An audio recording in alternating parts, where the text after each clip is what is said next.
Hello guys, gagawa tayo ngayon ng ubi halaya or halayang ubi. Meron tayo ditong dalawang pakete, yung frozen ang gagamitin ko. Meron tayo diyang butter, coconut milk, baka kulang ito kaya meron pa akong delata na coconut milk. Tapos yung kondensada, saka evaporated, bali dalawang recipe kaya tagda dalawa. Saka meron tayo ditong cheese na para sa toppings. Yan. Ngayon, pagsamasamahin lang natin ang ating mga ingredients. Saka natin isalang sa apoy.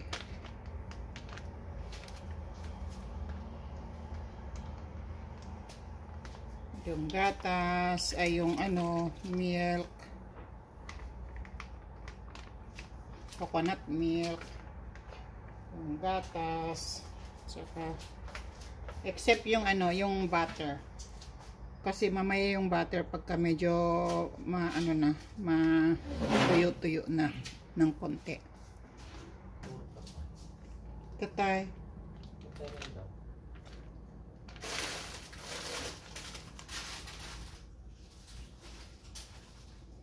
Ngayon, halo-haloin lang natin.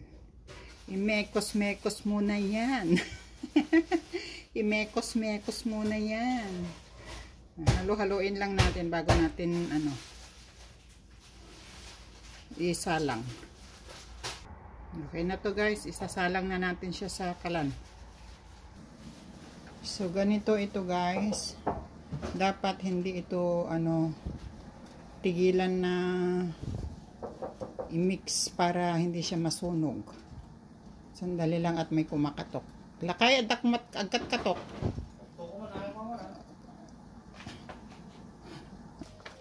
Ayan guys, medyo lalapot-lapot na siya. Pero magtiis ka na sa tilamsik niya dahil masakit. Mainit ang tilamsik niya. Ito naman ako ng kaldereta. Yan naman ang aking asawa ay nagluluto ng kaldereta ng kambing.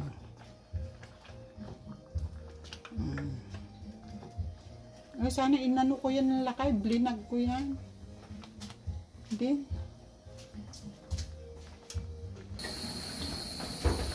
Oh my god, matilamsik lang siya guys. Ngayon medyo malapot na siya.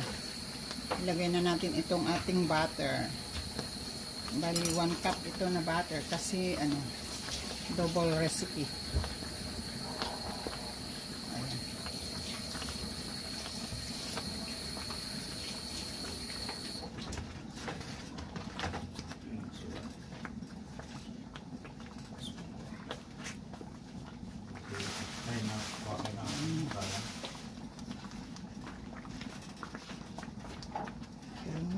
Sarap na siya guys.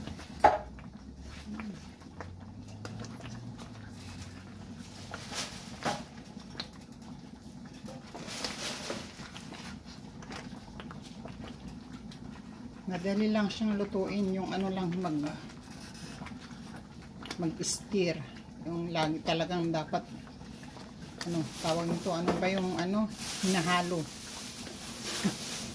Hinahalo mo siya continuously. Dapat ang paghalo. Ay, may mga basura pa ako dito lakay. Aking asawa ay magtatapon ng basura.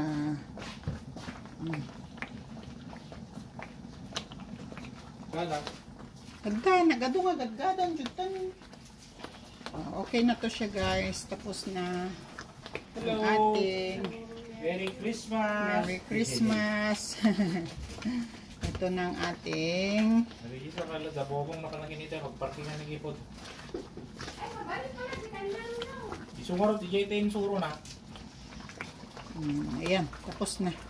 Ang ating luto ng ating ubi halaya. Ito na yung ating finished product guys. Bali lagyan na natin siya ng cheese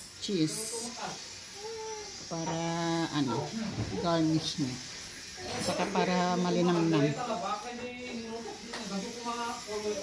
Luto pa ko, bibingkaw nga ano. Sa luta ko.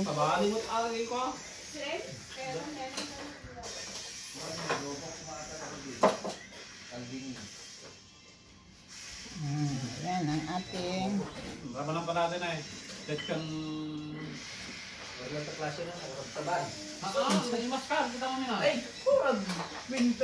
ayan na guys, ang ating finished product na ating ubi halaya. Thank you for watching.